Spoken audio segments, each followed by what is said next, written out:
introduce yourself? Yeah, my name is Connor McKemey, founder and CEO of Mac Mentality and a 90% burn survivor. And yeah, that's pretty much me in a nutshell. You look great. Thank you. Thank you. Try to clean up a little bit, you know? Questions. What was the biggest mental battle that you faced with your injury? And I guess I said was, and you probably are still facing some of those. And then how could somebody maybe what could you have used to help you through that too?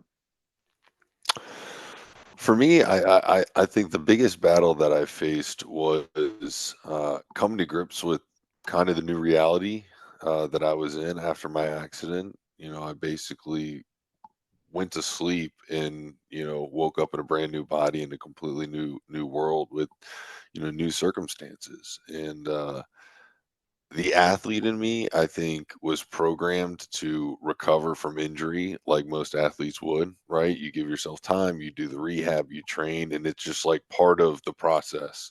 So I don't think that to me was as big of a challenge as like, again, coming to grips with the new reality, seeing myself in the mirror, and trying to accept what this new person was like. And more than anything, it was like allowing myself to have that time to heal. I think, even from my experiences, I was a kid, right? I was 13, 14 years old when this happened. And um, I think even at that age and even now, it's like you want it to, be fixed right away. And I Mhm. think the Everybody does, yeah. right? It's like you want it done, and I think the process of just like giving it a day to day and taking the wins when they came, and again understanding that like, look, I had to change my perspective on how I was looking at the situation. I couldn't, necessarily do things the way I used to. I definitely didn't look the way I used to, and again, a large part of that was just like, hey, you have to allow yourself to heal both mentally and physically, and again, take it day by day. And for me, I think what tried to get the ball rolling and keep that momentum going was like, all right, let's just try to get a little bit better, than where I was yesterday. Sometimes that is physically, and sometimes that's mentally. Sometimes I need a day where it's like, hey, I need to process what's going on, and find that acceptance and find that hope. And we all need those re I call them, kind of like retune up days. And at that point in my life, like, you're stuck in a hospital bed, right? And you can only do so much. But I think the largest part for me was just having that mental strength each and every day to just like keep going. Well, you were only 13 years old when that happened. It was a backyard explosion, and you were a lacrosse player. And I say you were a lacrosse player, but you didn't quit. You went on and you played, right? Yes, ma'am. Yeah, it was. Again, I think the athlete in me, and being young. I joke about it, but being young, you're still so ambitious, and like I don't think I could ever accept like that part of my life would be over. Right? I would hear, hey, you're probably not going to walk again. You're not going to play sports. X, Y, and Z. And at 13, 14, you're like, well, there's still plenty of years ahead of me. Like I can get there. It doesn't have to be tomorrow. I understand it's not going to be quickly, but I'm like, why can't I do it? And again, I was very fortunate to have like doctors and therapists and so many people around me that like were like, okay, if he believes it and is willing to try, like we're going to support him and see what can happen. And How about uh, your folks? Were your folks pretty? I mean, if you don't want to answer it, you can tell me. But I've got a 43-year-old son now that just got hit in the head 8 times playing hockey, and I'm begging him to quit playing hockey. So I'm wondering how your parents handled it.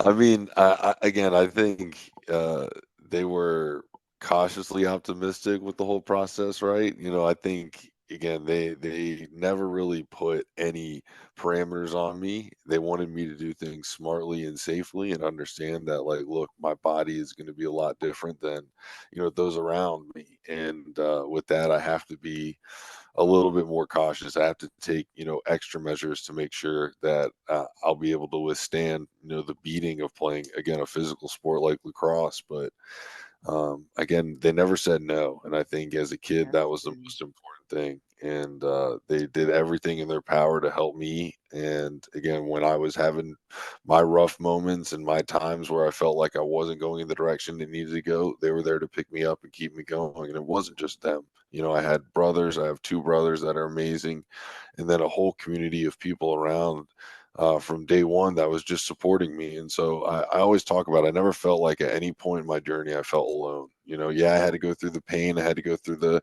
healing process, and a lot of things were, yes, to my body, but again, I never felt alone. And so it's such a crucial thing. And again, as a kid, I know I couldn't have gotten to where I am today without, again, that support and that system that allowed me to have strength when I didn't always have it, on my own. And again, it's something I always try to preach. Yeah, thinking about your brothers, I think about a lot of troubles that could have come up with that, that, they're thinking you're getting too much attention, or uh, they're maybe not getting to do what they want to do, but they were very supportive of you. That's wonderful. You're lucky.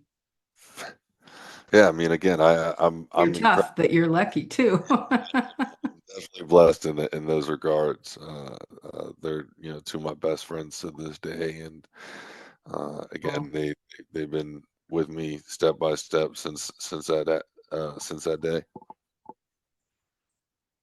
Okay, so you've written a Amazon best-selling book, and it's about your experience, and it's about Mac mentality. Is that right? Tell us Yes, ma'am. about that.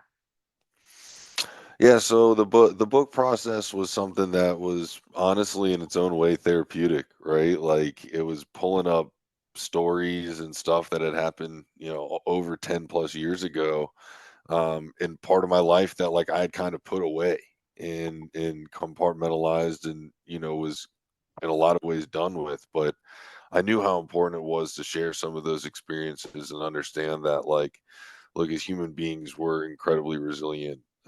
But again, we're only as resilient and as strong as we are, as a collective. And I think what I tried to use with my story and try, to convey in the book was that, like, again, each part of my journey was with people, and it took an incredible amount of force from all of these different individuals to make this all happen. As much as this is my story, it's more of a thank you to, again, the amount of people that supported me and allowed this to happen. And with the Mac mentality was, again, a way to kind of give back, to you know people that, again, I was in their shoes. I do a lot of talking with, universities, schools, the youth in general. And it's just trying to be a message that, I wish I had at that moment. I think so much of my journey was growing up at such a young age, with this unique perspective, but I never had a chance to really like take a step back and appreciate, what was going on, and who helped me and how I got there. And so to be able to have a platform to speak to other individuals about mental resilience, about being strong, being there for one another, it's, the biggest blessing I could probably have ever had from everything that's occurred. Yeah, social media. I watch my grandkids now, and it's like they're performing all the time. Well, even us. I mean, I'm an old grown up, and I'm on Facebook, and you're always, yeah, no, don't put that picture on there. Put this picture on. And my sister-in-law, don't take that picture off of there. It's it's really important how we portray ourselves. And I think that it has to be hard for kids because they see all these doctored up versions of people that make them look perfect. How was that for you on social media? Again, I think, what's a unique aspect to my story is growing up in that age, right, where social media really exploded. in so many different ways. But again, I've always looked at it as, through the lens of it is only a snapshot of our reality, right? And, even as somebody who takes a lot of pride in being transparent in what I put out on my social media, it's not like I'm putting stuff out every second of every day, right? So, again, I think I try to always promote positivity and, um, you know, show stuff that I love on my platforms. But it's a place where it's very easy for people to hide behind a keyboard and, be mean, be cruel, tear each other down. And I think that's to me one of the biggest misuses of social media. Right. Uh, I think it's a beautiful thing that we can connect with so many other people all around the world, right? That have similar passions, similar stories, right? There's all these different things that connect us, and that's beautiful. But again, unfortunately, we don't always use it to the best of its ability. And again, I think part of my message when I get to talk to kids is to understand that, look, like, no matter what anybody's putting out there, it is only a snapshot of the reality. Again, there are people that literally live stream 24/7, but even that is scripted to an extent, right? So it's like you have to understand the difference between reality and what's actually going on.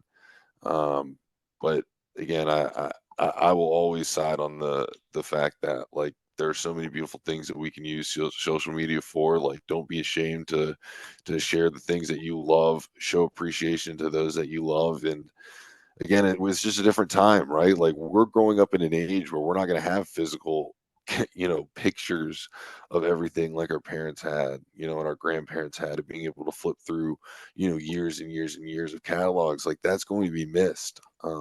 But you should still, take the pictures with the friends when you have it, or capture that moment when you're out there, because you never know when you're going to get it again. And those are the things that, again, I'm always going to try to appreciate. And if I can shine a light on social media in that positive way, then that's what I want to do. You're able to get your message across a lot faster on social media. I mean, that allows everybody. I mean, the world is just, it's not a small place anymore. Mm. I have kids that moved to England, and I would just be a goner without social media and technology. We get on Zoom and we play Hangman, it's with the so there's a lot of great things about it. It's just the self-image, I think, is the issue. What are some of the challenges that you still face today, mentally, physically, and then how do you approach them differently than before? I think the easiest one for me to discuss, and still the most prominent, is the fact that, like, pretty much anywhere I go, like, I know I stand out. And whether you can see me on this or just hearing me, it's like, regardless, I'm 6'3", I'm a big dude. Like, I would probably stand out in most crowds anyway. But I know I look a little different. And I think early on through my recovery process, that was like the hardest thing, right? You always felt like all these eyes on you, people staring at you, people looking at you. And it became overwhelming at times. Like, I never wanted to leave my home. I never wanted to leave my safe spaces. But when I started to find appreciation for, who I am and what I've been through, and the scars that I have are as a symbol of, like, strength, and not something as, something I should be ashamed of, like, Right. I took a little bit more pride, right? And it's funny, I go out now and people are like, "Yo, did you see, X, Y, and Z?" People staring at you. It's like, I honestly don't even see it anymore. Like, I live in, like, my this bubble of, like, self-acceptance, where it's like, yeah, I'm happy with who I am. If I'm out in public with, two of my friends or whatever, like, I'm there with them. I'm not worried about, like, what other people are staring at or looking at. If somebody comes up and approaches me, that, like, breaks that fourth wall in that sense, and then I, will have a conversation with them. I'll never turn anybody away.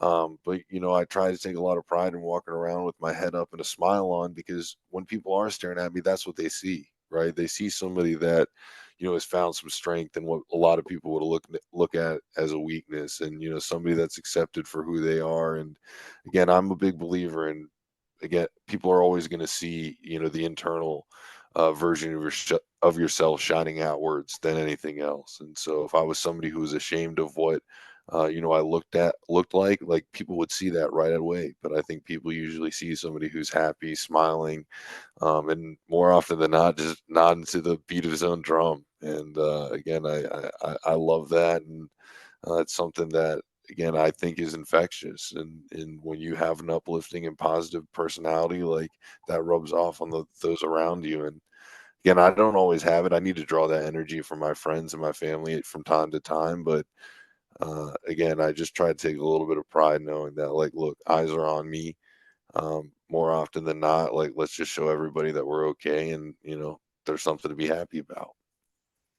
I probably shouldn't ask you this, but I'm going to. I was with somebody that I loved out in public, and she had some scarring, and a couple of girls, teenage girls, made fun of her, and she heard it, and she didn't walk away from it. She approached them and told them, I can't remember what her words were, but she told them that they should be nicer. Um, how would you suggest that somebody approach a situation like that? Yeah, I mean, again, for me, it's probably gonna sign on the side of like, if I can find a joke out of it, then I'll try to. I don't take it personally. Again, Their problem, not yours, right? it's like, look, if I'm comfortable in my skin and I accept who I am, then like, who cares what a random stranger thinks? It's the same. We were talking about social media earlier. It's like the same thing. It's like some random troll like coming at you and trying to tear you down. It's like, yes, you can read that message and take it to heart, but at the end of the day, it's not somebody who cares about you. It's not somebody who has your best interests at heart. And And so so you should not have hurt feelings. yeah, it's like you can't take that personally. People are gonna say stupid things, whatever, but again, it's nobody. Because not everybody's smart, right? Um, okay, so how can someone find more confidence in themselves when they struggle with something in the mirror?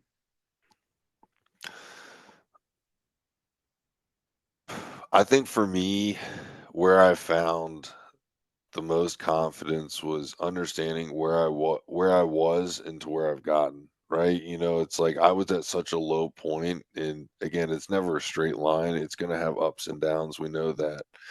Um, but it was like, look, like, you're in such a much better place than where you were X, Y, and Z days ago, years ago, whatever it is. And I tried to again take appreciation of the fact that, like, look, I'm healing and I'm trying to get better. And so often we're critical of a version of ourselves in the mirror that's not the best version of ourselves, right? Like, we're looking at all of our imperfections, we're looking at the things that we don't like or could change or are wrong, when it's not finding the appreciation for what we do have. And sometimes it's taking a step back and being like, look, I got to give myself time to heal. And when I allow myself to heal and I allow myself to get to a better place, both physically and mentally, then, that version that I see in the mirror is somebody that has a smile on, more often than not, that is appreciating those little things instead of nitpicking and tearing ourselves apart. And so often I believe it's just the little conversations that we have with ourselves, right? We tell ourselves these negative things over and over again. We start to believe them. But if you can flip it around and try to tell yourselves these little positive things over and over and over again, you'll start to believe those too.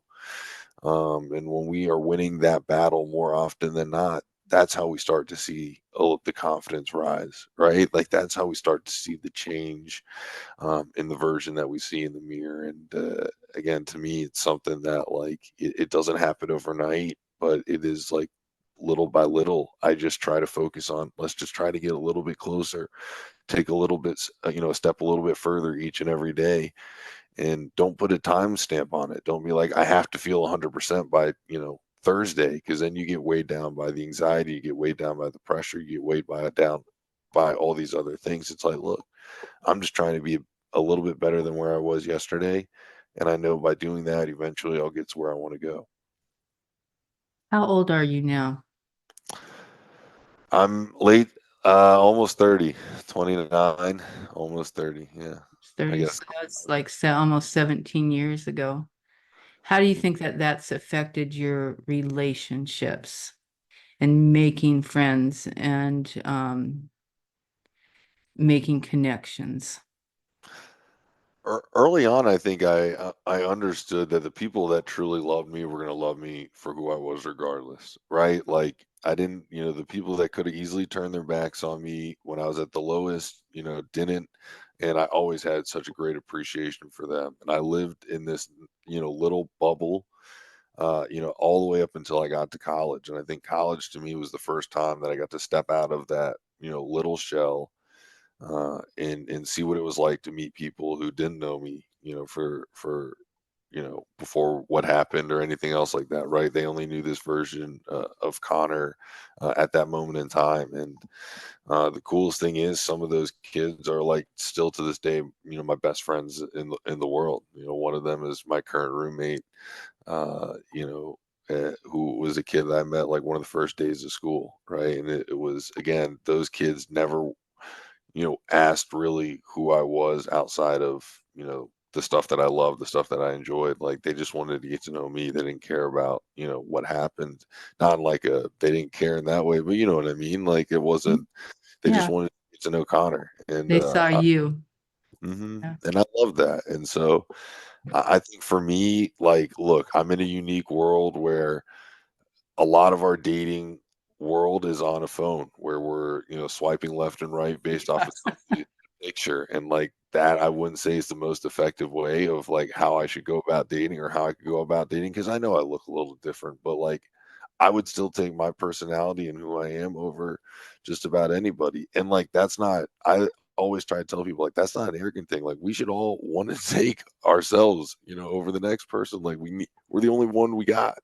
You got to love yourself first and foremost if you ever are going to love somebody else or let other people in your lives. So when it comes to my relationships, it's like yeah, I'm somebody who likes to meet people one on one. I like to spend time with people one on one and get to know them on a personal level because I know like looks are going to come and go. Our bodies are going to always be changing, in many different ways, shapes, and forms. But like I gotta love you for who you are just as much as you gotta love me for who I am. And again, I've been so blessed to have amazing group of friends, amazing group of people, and loves in my life that have come and gone like many others. But it was through those relationships that I learned a lot about myself. And again, I'm forever grateful for what I've been able to go through, and more than grateful for the people that I have in my life. Well, you're a nice guy with a great attitude, so that comes out. Has your mindset changed about how you view your accident? And would you go back and change anything on that? Tell the truth. No, I mean, I think, it's something that has changed, right? I think so early on, like all you wanted was to go back to the way things were, or not have to go through what Change I two went on. minutes in time, huh? It's like a split second, and how crazy things could have been differently. But I think with each and every passing year, I'm just so lucky and blessed to do what I'm doing, and again to have the platform and the ability to affect people in a positive way is like again the most rewarding thing I could ever ask for. And like I don't know what my other path would have been, but I can almost guarantee it wouldn't have been this, right? And although it was something that I never like had on my dream board or something that I ever, imagined happening. It's like, look, I get to talk to people for a living. I get to, write stories and tell experiences and be able to share messages with others to, again, impact them in a positive and productive way. Like, what else could you ask for? And to me, it's like I wouldn't change that for the world. And although it might have not necessarily been the easiest path that I went down, more often than not, the more difficult paths are the more rewarding. And so I know I'm not anywhere close to being done. I still have so much more that, like I dream about doing in lives that I want to impact. We're not anywhere close to where we need to be from a mental health standpoint with our youth, with human beings in general. There's still so many more people that we can help, and I'm just going to try to continue to spread a message that's going to be positive. It's going to hopefully help people, and continue to spread on and on and on. What'd you take when you went to school? I was a communications major, so I studied um, media and pop culture and mass communications. So I mean, like when I got to college, I knew like if this was, and part of the reason why I went to High Point University was because the president of that school, Dr. Cobain, is like a world-renowned speaker. He's one of the best to ever do it, and somebody that I idolized in that regard. And I was like, look, if I ever do go down this path, like this is the perfect place to be. Not to mention that I did play. I had the whole lacrosse thing going on there too. So it was like a perfect school for me. But Dr. Cobain's been incredibly influential in my career path to public speaking. He's given me a lot of opportunities, and one of the fun things that I get to do like yearly is I teach one of the freshman year seminar classes, so I get to do a speech to all the freshmen, and it's like it's all I always tell them like it's mind blowing to me because I was literally in their seat. Now each year gets further and further away from when I was in their seat. But I was there, like I was in their shoes, and at that moment in time, I would have never imagined being where being on that stage and getting to share that message. But like that's how cool life can be, right? If we just have a little bit of hope, if we have a little bit of belief, and I think the thing I try to always share is like never stop dreaming, right? It's like never stop dreaming just because you achieve one goal. It's like just keep dreaming. You never know what can happen, and the bigger the dreams are, it's like I remember in middle, I think it was like middle school or elementary school, this teacher had one of these saying, the saying things on their wall, and it was like, shoot for the stars. If you fall short, you can land on the moon. It's like that kind of mentality, right? It's like I dream super big because even if you come up short, you're still doing some cool things. And again, no one would have ever thought I'd be on that stage. I never thought I'd be on this stage. I never thought I'd be, being able to share stories and podcasts and things like that. But look, here we are, and it's just the beginning. So, Yeah, um, it is. You've got a big life ahead of you. You accomplished a lot. Good job. Tell us about your book and how that has changed and helped you, and tell us about what's in it. yeah. Well, So I'll go the out and buy it after you've told us. Yeah. No, so the book Life Ignited was again like a thank you to so many other people. It was cool like being able to write. I started the process really during COVID because it was like the first time in so many of our lives that we were all like kind of pulling away from the everyday hustle and bustle, right? Like I was at the time coaching lacrosse and working basically every single day. So this was like here we got a few months. I just started writing, and before I know it, it just got longer and longer and longer. And then after basically a year and a half or 2 years of revisions and working with a couple different people, we get the book out. And it's a little over a year. It came out in May of 23. But yeah, I mean, it just kind of goes step by step through my journey from a kid through the accident to all the way up until currently what I'm doing with Mac mentality and speaking. Now, obviously, it doesn't go into like a ton of what I've done the last couple years because we wrapped up the book. But again, it's been so cool because it's just opened up a bunch of new doors and avenues for me. And again, I wrote it as um, not necessarily a guide, but something for kid to read. Like I wrote it with, youthful energy and kind of again taking you step by step through what I was going through, at that point in my time in time. So it's perfect for when I could go to schools or colleges or things like that because it takes you through that journey. It takes you through like your first love. It takes you through meeting friends for the first time and all these different experiences. Again, just with a little unique lens, which was coming from a kid who was also dealing with this burn injury and going to surgeries and in and out of, the hospital with infections and all sorts of things. So I think, it covers basically every emotion you could feel. I wanted it to be that way. And then there's a really important chapter early on in the book that has both my parents' perspective, leading up to the accident, the first couple weeks and months into the accident. And so it's cool to get, both sides of the story. And yeah, I've been super, super blessed to see that other people, like, it's crazy seeing people read the book. Like, it blows my mind again.